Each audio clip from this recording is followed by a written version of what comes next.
नमस्कार, प्रणाम। हमारा नाम है विवेक प्रकाश। चुनावी बतकही विवेक के साथ के इस खास कार्यक्रम में हम लोगों के बहुत बहुत स्वागत करता नहीं। हम रोज रोल से चुनावी बतकही करीले। आज जोन बा जोन हम खास सीट रोल खातिर लेके आयल बनी, जोना पर हम रोल के सारा डिटेल बताएम, ओकरा बारे में बताएम। वो बहुत ही अब की बार जोन बात मायने रखा था सीट जी पटना साहिब। पटना साहिब से अब की बार जोन लड़ाई बा वो बड़ा जबरदस्त बा, दिलचस्प रही देखे में। शत्रुघ्न सिन्हा जोन की 2 बार से लगातार वजह से सांसद बढ़े, बीजेपी के सांसद 2009 में भी जीत के अले बम्पर वोट से। शेखर सुमन के ओबरा हरौलर ले कांग्रेस के कैंडिडेट रहे शेखर सुमन। और बाद 2014 में भी जीत के अले, लगभग 2.5-3 लाख वोट से जीत के अले, बम्पर वोट से जीत ले।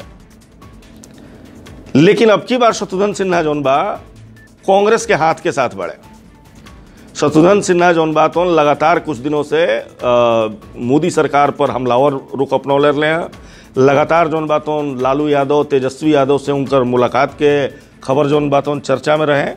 अब फाइनली जोन बा राहुल गांधी से मुलाकात करके वो कांग्रेस के साथे आगे बढ़े। कांग्रेस के निशान चिन्ह जोन की हाथ छाप बा वही पर चुनाव लड़ रहा बड़े। अब की बार दूसरा तरफ बड़े रविशंकर प्रसाद, बीजेपी के एगो मुखर चेहरा, मोदी सरकार में मंत्री आ लंबा समय से बीजेपी से जुड़ल बड़े, एगो विरासत बा, बहुत मुखर वक्ता बड़े, बढ़िया वकील के तौर पे जान पहचान बा, आ एगो बढ़िया नेता के तौर पे उनकर पहचान बा। हालांकि वो राज्यसभा के जरिए अब तक एंट्री उनकर भइल बा, मंत्री बड़े तो राज्यसभा से अले संसद में। पहिलका बार जोन बा तो लोकसभा के चुनाव लड़ रहा बड़े।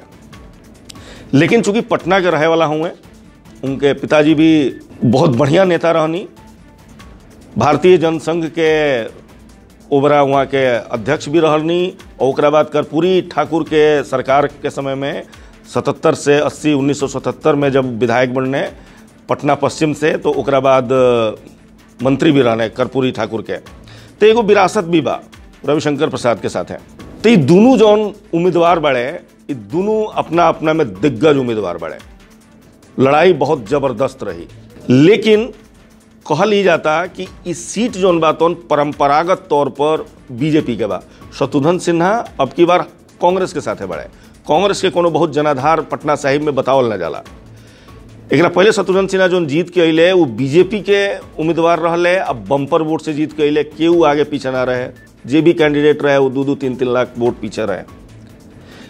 तो शत्रुघ्न सिन्हा का कुछ कमाल दिखा पाई है अब की बार। आकि ई परंपरागत जोन बा वोट बैंक बीजेपी के बा, वो अब की बार भी साथे रही रविशंकर प्रसाद के।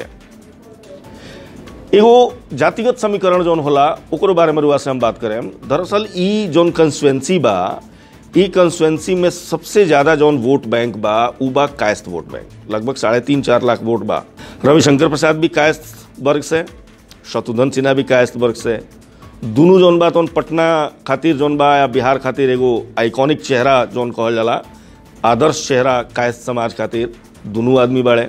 एकरा बाद के जोन वोट बैंक बा उ बा यादव लोग के वोट बैंक ठीक ठाक बा। हो जा रुआ के बता दी कि अति पिछड़ा वर्ग जोन बा वो लगभग 2.5 लाख के आसपास वोट बा। दलित वोट भी 2 लाख के आसपास बा।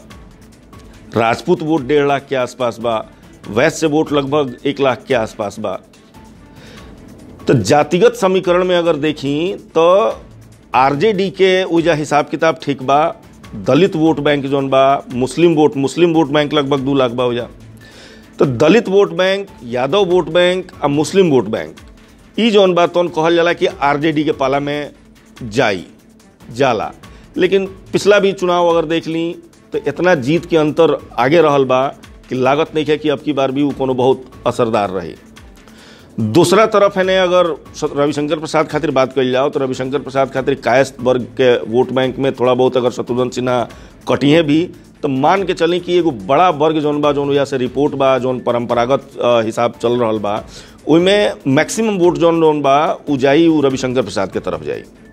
राजपूत वोट, वैश्य वोट आ पिछड़ा अति पिछड़ा वोट जोन बा तो नीतीश कुमार के चेहरा देख के, चूंकि नीतीश कुमार गठबंधन में बढ़े बीजेपी के साथ है, आ ई जोन बा तो नीतीश कुमार के चेहरा देख के पूरा वोट जौन बातों एक मुश्त कहल जाता कि वो रविशंकर प्रसाद के खेमा में जाई। एगो बात और बा कि कहल जाला कि जहाँ पटना साहिब के जौन हिसाब बा कि दलित वोट बैंक अति पिछड़ा जौन बातों हमेशा एकदम एक दूसरा के अगेंस्ट चलेला। तो जिंगे हम कहनी है कि आरजेडी के पाला में जाई दलित वोट बैंक, तो अति पिछड़ा ये एकदम क्लियर बा कि ये रविशंकर प्रसाद के पक्ष में जाई।